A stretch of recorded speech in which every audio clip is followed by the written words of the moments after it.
Año 274 después de Cristo. Las calles de Roma estallan en vítores mientras el emperador Aureliano desfila en su triunfo militar. Entre el botín y los prisioneros, los cronistas oficiales registran un espectáculo inaudito.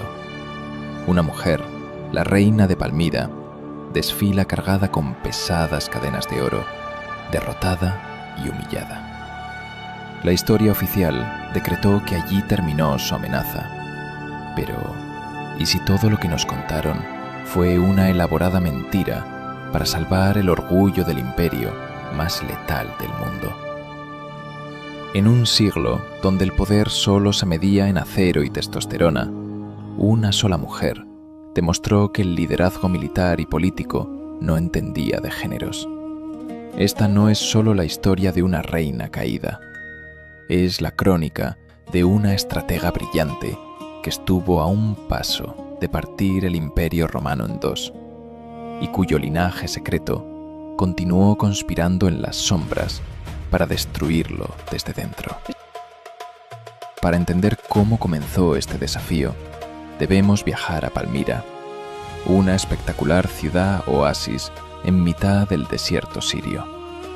Palmira no era un rincón cualquiera, era el corazón latente de las rutas comerciales entre Oriente y Occidente, un lugar donde la riqueza fluía tan rápido como las intrigas políticas. Aquí vivía Zenobia, joven, extraordinariamente culta y de una belleza estilizada que cautivaba a la corte. No era una espectadora pasiva. Estaba casada con Septimio Odenato, el gobernante de la ciudad, a quien Roma había otorgado el control militar de la región para frenar la amenaza de los persas. Odenato cumplió su cometido, pero en el año 267 después de Cristo, bajo circunstancias que aún hoy despiertan sospechas, él y su hijo mayor fueron asesinados en un banquete. Roma sonrió en silencio. El imperio esperaba que, tras la muerte del guerrero, Palmira volviera a ser una provincia dócil y sumisa, incapaz de defenderse. Lo que los senadores romanos no previeron fue que el verdadero cerebro estratégico de Palmira no vestía armadura de hierro. Zenobia, ahora viuda y con un hijo pequeño llamado Babalato, dio un paso al frente. No buscó la protección de Roma, reclamó el trono legítimo para su estirpe. La transformación de Zenobia fue fulminante. Entendiendo que la debilidad invita a la invasión, asumió la regencia en nombre de Babalato y comenzó a actuar no como una gobernante provincial, sino como una emperatriz. Mientras Roma se desangraba en guerras civiles y crisis económicas, Zenobia miró a su alrededor y vio una oportunidad de oro. Reformó el ejército palmireño, fusionando la disciplina de la ingeniería militar romana con la devastadora velocidad de su propia caballería ligera y los temibles catafractos, jinetes cubiertos de armadura de pies a cabeza. En el año 269 después de Cristo, dio el golpe maestro que dejó a Roma sin respiración. Ordenó la invasión de Egipto.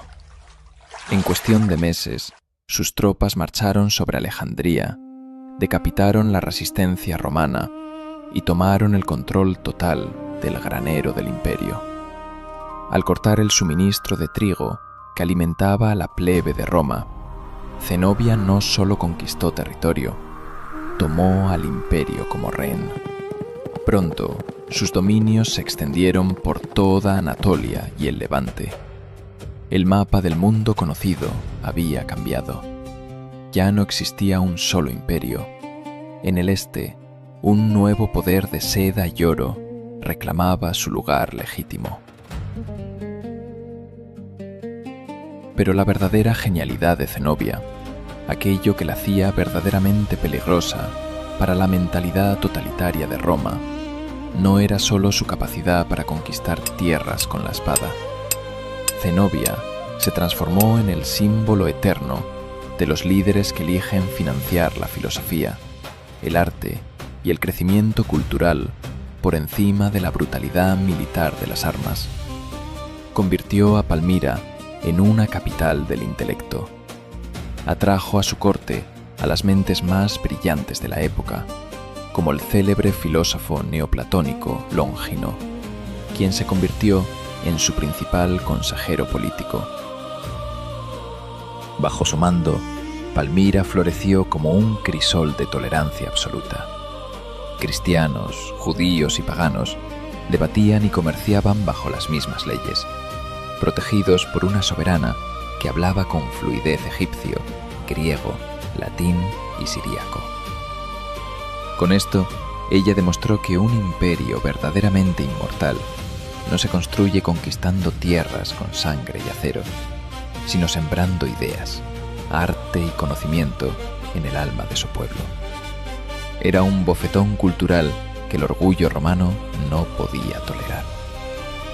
La afrenta era demasiada.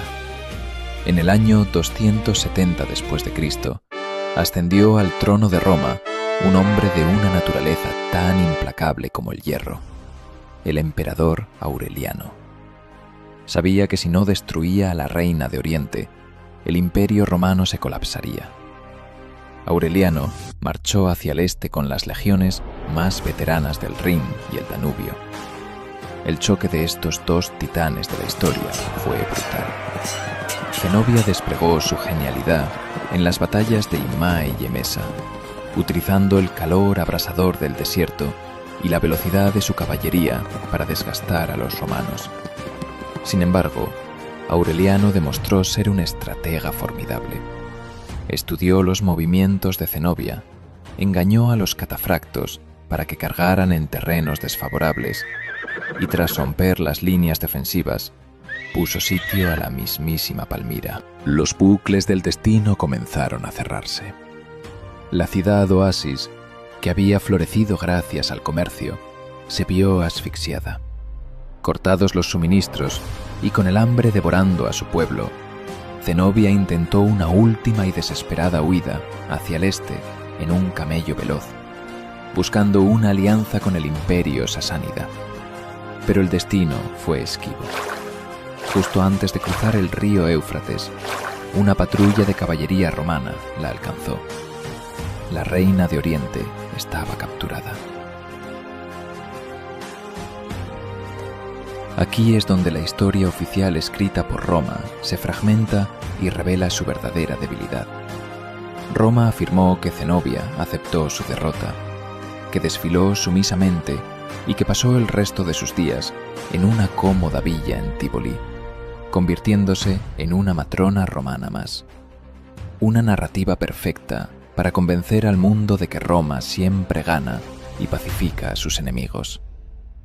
Pero los registros más oscuros sugieren una realidad mucho más inquietante.